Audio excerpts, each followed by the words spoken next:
Hi everyone, I'm Chris Fay. I'm the author of the Disaster Crime series, but for this video I'm going to do a reading from Witch of Death.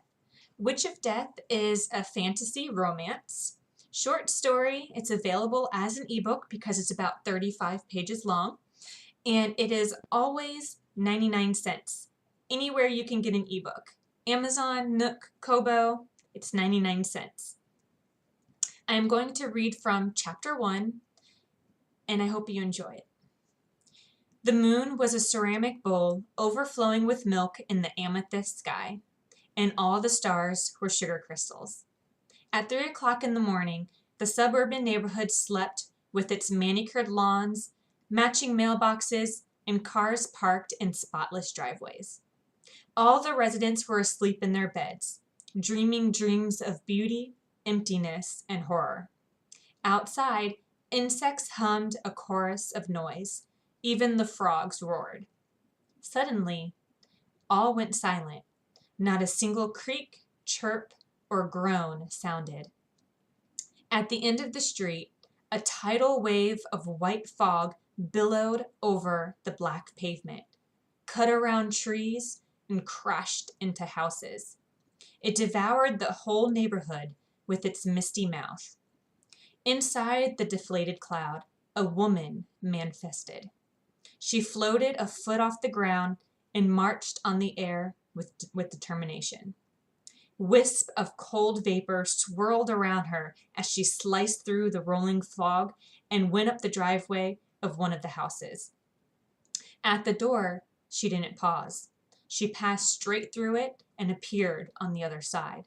She moved down the length of a hallway, her feet never once touching the ground, and stopped at the foot of a bed. "Johnny," she called out. "Wake up, Johnny."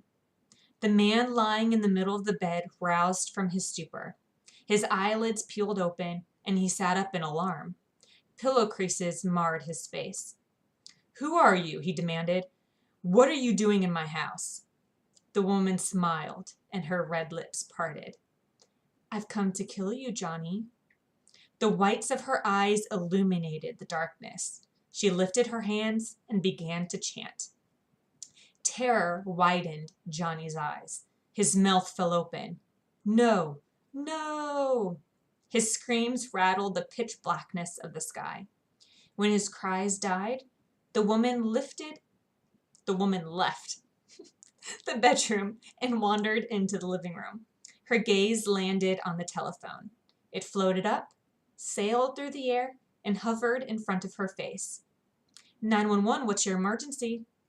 "I think someone's trying to kill me," she said into the phone, but Johnny's voice came out of her vocal cords. "Please hurry. Hurry!" The line went dead. With a devilish grin, the woman abandoned the house, descended the driveway, and disappeared into the haze. I'm going to stop it there.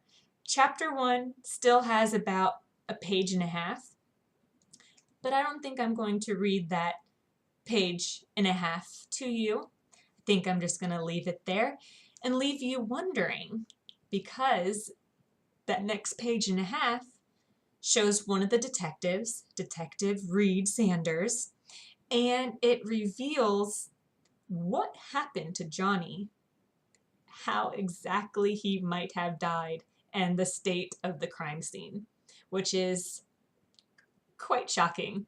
Let's just say it's a bit supernatural. I mean, if you have a witch who is killing you like that, you have to have a magical murder. Thank you so much for listening and watching. I hope you enjoyed this reading. And if you are intrigued, maybe I'll go over and get Witch of Death for 99 cents. Thank you.